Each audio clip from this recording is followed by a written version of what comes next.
میں پہلا سوال ڈاکٹر کلیم ضیاء صاحب سے کرنا چاہتا ہوں. ڈاکٹر صاحب جی وہ معاف کیجیے، میں سمجھ رہا تھا اب اس طرف.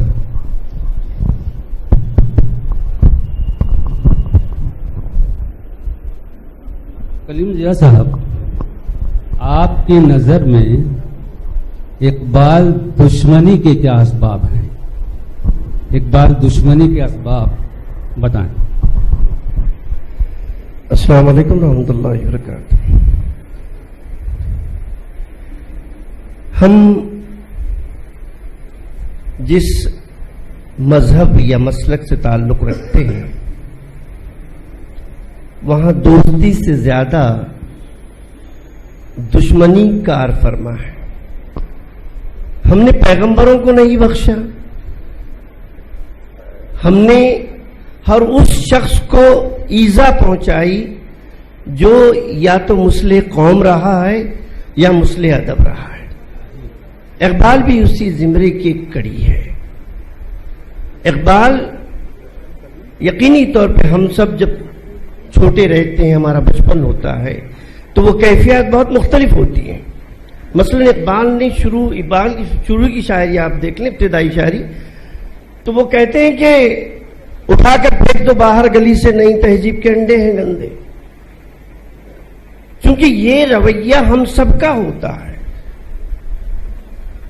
جو اقبال نے مطالعہ کیا، مشاہدہ کیا اور اپنے تجربات کو عوام کے سامنے پیش کرنے کی کوشش کی تو اس میں کچھ منفی چیزیں آئی ہیں جو اس وقت کے ٹھرے کے حساب سے قابل قبول نہیں تھی.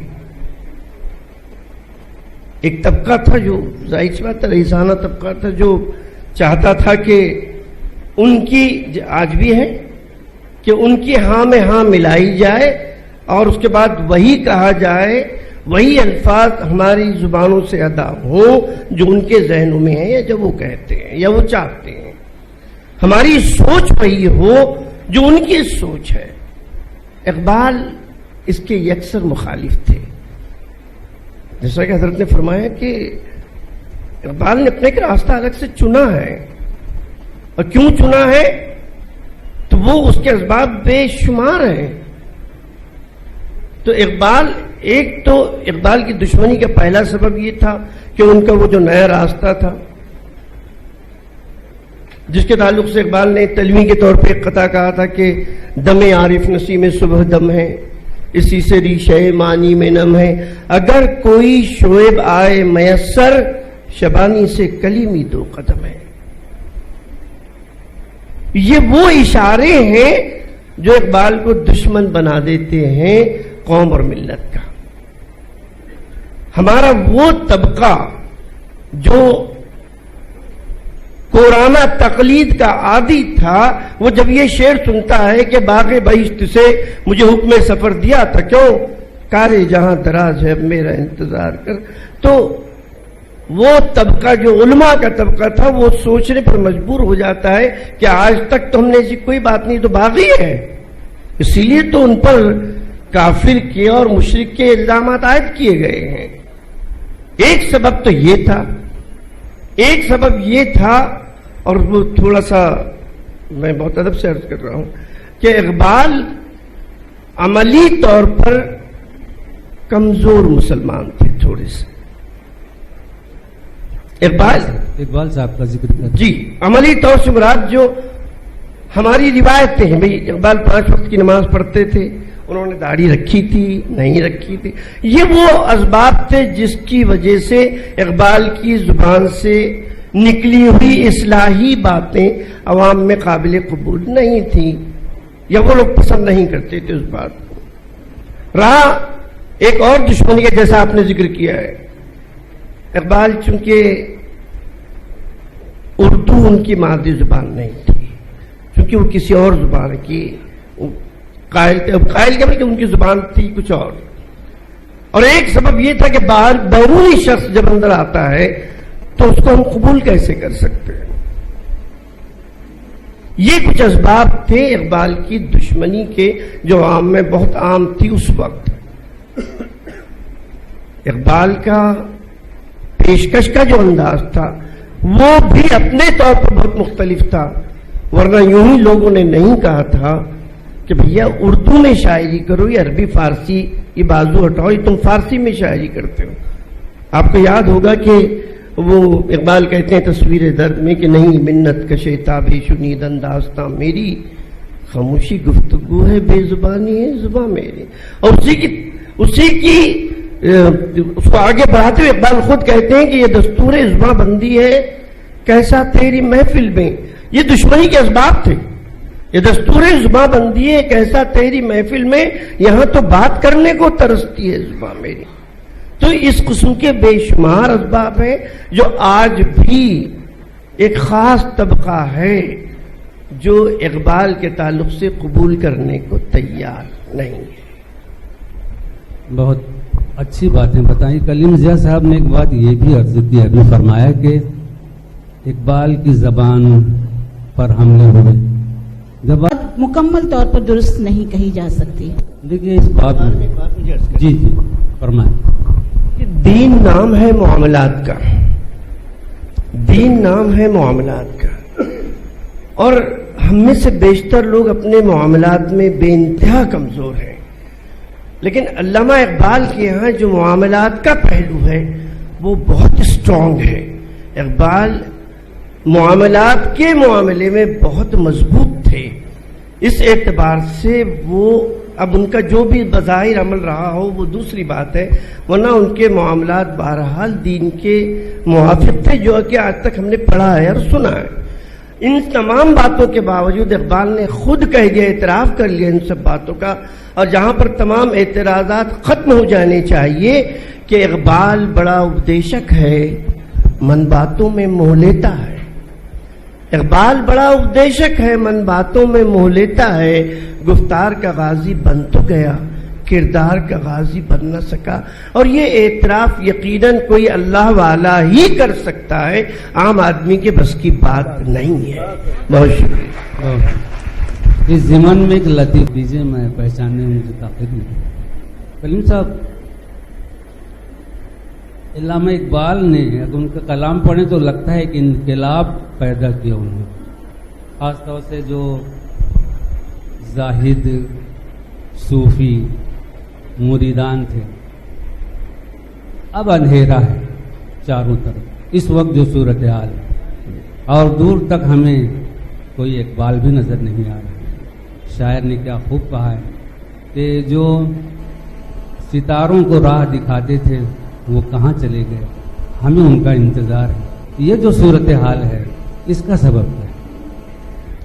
میں ایک شعر سے اپنی بات کا آغاز کرتا ہوں کہ کتابیں دیکھتے رہنے سے کچھ نہیں ہوگا، کتابیں دیکھتے رہنے سے کچھ نہیں ہوگا، شعور علم اگر ہے تو ایک کتاب بہت، اور وہ کتاب الکتاب ہے۔ جیسا کہ بار بار ذکر آ رہا ہے کہ اقبال کا تعلق براہ راست قرآن سے تھا، اقبال کا براہ راست تعلق احادیث سے تھا۔ مجھے ایسا لگتا ہے عصر حاضر میں نہ ہمارے پاس قرآن ہے عملی طور پر، نہ احادیث کے ہم پروردہ ہے، نہ اس پر عمل کرتے ہیں۔ ہمارا مسئلہ یہ ہے کہ جب سر سید نے کہا کہ ایک ہاتھ میں قرآن ہوگا اور ایک ہاتھ میں سائنس ہوگا، تو ہم تو دونوں جہاں سے گئے پانڈے، حلوہ ملا نہ مانڈے، نہ ہم ادھر کے رہے نہ ادھر کے رہے، نہ ہم نے دینی کو پکڑ کے رکھا اور نہ ہی ہم نے دنیا کو صحیح طریقے سے اڈاپٹ کیا۔ اس میں اصل میں ایک معاملہ یہ ہوا، ترقی پسند تحریک کے حوالے سے ڈاکٹر شہراز صاحب نے بات کی، میں ایک بات عرض کرتا چلوں کہ میرا مطالعہ یہ بتاتا ہے کہ ترقی پسند تحریک نے اسلام کو ذکر پہنچانے کی بے انتہا کوشش کی۔ آپ یقین کیجئے کہ یہ وہ تحریک ہے جس کا اثر آج بھی، منفی اثر آج بھی مسلمانوں پر موجود ہے۔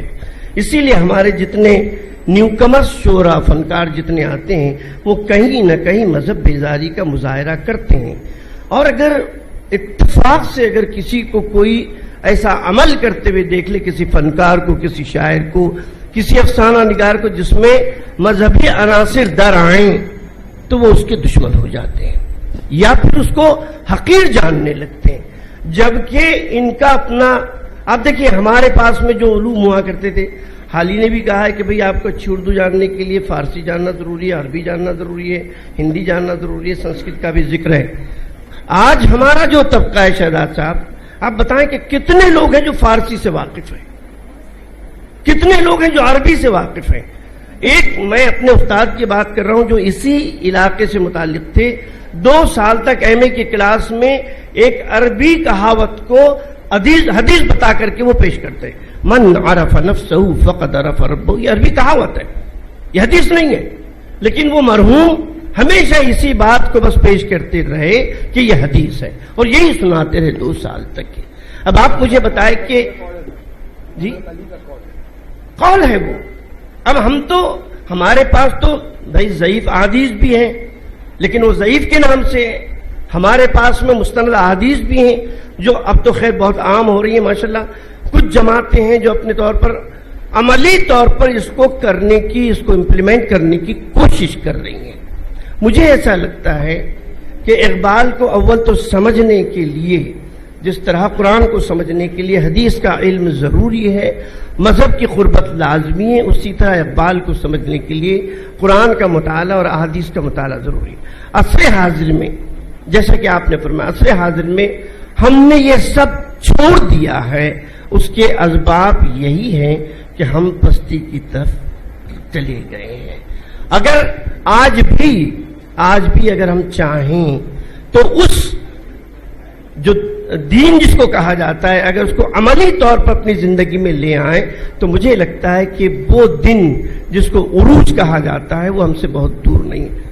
مثلا ہم ایک میں ذرا مکمل کروں، مثلا ہم قرآن کہتا ہے، صاف کہتے ہیں قرآن کے لعنت اللہ علی الکاذبین، کے جھوٹوں پر اللہ کی لعنت، مگر ہر تیسرا جملہ ہم جھوٹ سنتے ہیں، وہ ہمارے کانوں میں پڑتا ہے، ہم دیکھ رہے ہیں جھوٹ اپنی انتہا کو پہنچا ہوا ہے۔ اب آپ سوچیے، قرآن فرماتا ہے کہ قرآن لکھا گیا ہے کہ لعنت اللہ علی الکاذبین، اور جس پر اللہ کی لعنت ہو پھر اس کے پاس کہاں سے نعمت ہوگی؟ ہم تمام نعمتوں سے محض قرآن سے دوری، مذہب سے بیزاری اور احادیث کے عدم مطالعے کی وجہ سے اس غار ظلمت میں پڑے ہوئے ہیں، جہاں تک میرا خیال ہے۔ جی بہت شکریہ صاحب۔ میں اس تعلق سے کہ واقع بڑا مشہور ایک ایم پی ہوا کرتے تھے، وڈ نام ہے شاید ان کے، اس کی بلڈنگ کا، جو ورلی پر ہی ہے۔ اتفاق یہ کہ میں وہی ورلی میں رہتا تھا، ان کے ہاں ایک پروگرام تھا، اور میں اقبال کی شاعری کے مطلب اس میں مقبولیت کے اسباب میں ایک سب میں بتا رہا ہوں کہ اتفاق سے میں بھی مدعو تھا وہاں، گورنمنٹ آفیسر ہونے کی حیثیت سے میں گیا وہاں، تو میں نے جس شخص نے مجھے مدعو کیا تھا، جس کا گھر تھا وہ اردو نہیں جانتا تھا، وہ تھا گجراتی، اور اردو بولتا بھی نہیں، ہندی بھی بولنی نہیں آتی تھی، لیکن جیسے ہی میں اندر داخل ہوا اس نے میرا استقبال کیا تو میں نے دیکھا کہ کیسٹ بج رہا تھا، اور وہ کیسٹ میں وہی بج رہا تھا جو میں نے اس سے پہلے عرض کیا کہ نہیں منت کشے تابے شنید انداستاں، میری خاموشی گفتگو ہے بے زبانی ہے زباں میں۔ کلی طور پر فارسی، ایک آدھ لفظ اردو کا ہے۔ جب میں نے پوچھا پٹیل یہ کیا ہے بھائی، اس کا ریئیکشن، اس پر غور کیجئے کہ اس کا ریئیکشن کیا تھا۔ اس نے کہ سمجھ میں نہیں آتا، اچھا لگتا ہے۔ یہ اقبال کی شاعری کی مقبولیت کے اسباب ہیں۔ ضیاء صاحب، آپ شعر بھی کہتے ہیں، آپ جی شعر کہتے ہیں، آپ شاعری کرتے ہیں، آپ ایسا لوگ کہتے ہیں۔ جی ہم نے بھی سنا ہے۔ میں چاہتا ہوں اس موقع پر یعنی جشن اقبال کے تعلق سے اگر آپ کے پاس اقبال کے تعلق سے اشعار ہوں تو عنایت فرمائیں۔ بہت شکریہ آپ کا۔ میں اقبال کے تعلق سے تو میرے پاس کچھ ہے لیکن جو ذہن میں نہیں ہے، البتہ میں اقبال کے حوالے سے 2-3 قطعات اگر آپ اجازت دیں تو میں کہہ دوں، 1-2 شعر ادھر سے کہہ دوں کہ ادب شعور کے سانچے میں، ایک قطعہ عرض کر رہا ہوں کہ ادب شعور کے سانچے میں ڈھال کر ہم نے، یا رحمان صاحب، ادب شعور کے سانچے میں اقبال کے حوالے سے بات کر رہا ہوں، اپنی بات نہیں روک سکتا۔ ادب شعور کے سانچے میں ڈھال کر ہم نے جدید طرز سے کونا رواج بدلا ہے، اور ادب کو حسن حقیقت سے آشنا کر کے ادب کو حسن حقیقت سے آشنا کر کے ادب کے حسن کا ہم نے مزاج بدلا ہے.